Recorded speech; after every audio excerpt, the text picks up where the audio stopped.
আমরা যদি কেউ একটু মৌতের বিছানা করে যাই, আত্মীয় স্বজন খবর দেই, হ্যাঁ, ছেলে মেয়েদেরকে খবর দেই, তাদের সম্পত্তি বুঝিয়ে দেই, সকলের কাছে মাপ চাইতে নিজের জন্য মাপ চাওয়া আর হয় না, শেষ।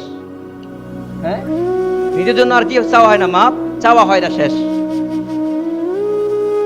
এ হচ্ছে আমাদের অবস্থা। আর খলিফাতুল মুসলিমিন হযরত ওমরের অবস্থা কেমন ছিল?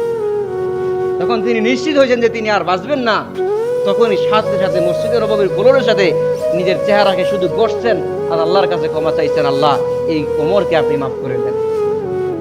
এই ওমর পাপী ওমর, এই ওমর গুনাহগার ওমর, এই ওমরকে মাফ করে দেন। যদি আপনি মাফ না করেন তাহলে এই ওমরের জন্য জাহান্নাম ছাড়া উপায় নেই।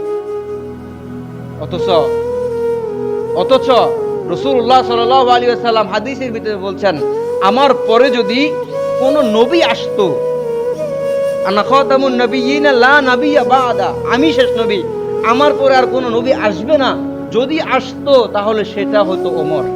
সুবহানাল্লাহ বলবেন না? যদি আসতো সেটা হতো কে? ওমর হতো। তার মানে নবী হয়ে যেতেন। যদি কোনো নবী আসতো তাহলে সেই নবীর নবুয়ত পাইতেন কে? ওমর পাইতেন। তাহলে কেমন সাহাবী ছিলেন এবার চিন্তা করেন। ওই সাহাবী মৃত্যুর আগ মুহূর্তে আল্লাহর কাছে ক্ষমা চাইতেন। আর আমরা জীবিত থাকা অবস্থায় কি চাইতেছি না? তওবা আমাদের দ্বারা হয় না, ক্ষমা চাওয়া আমাদের দ্বারা হয় না। গুনাহ করতেছি, মনে হয় না গুনাহ করি। পাপ করতেছি, মনে হয় না পাপ করতেছি।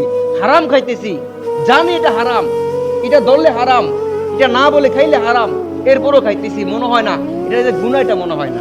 আল্লাহ পাক আমাদেরকে বোঝার তৌফিক দান করেন, সকল বলুন আমিন। সমস্ত প্রকার গুনাহ থেকে আমাদেরকে বাঁচার তৌফিক দান করেন, সকল বলুন আমিন। অহংকার থেকে মুক্ত থাকার তৌফিক দেন, সকল বলুন আমিন।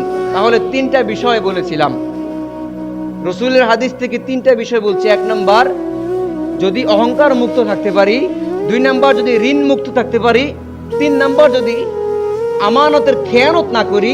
তাহলে রাসূলের ঘোষণা হচ্ছে, আপনি মরতে দেরি হবে, জান্নাত আপনার জন্য কি যাইতে দেরি হবে না।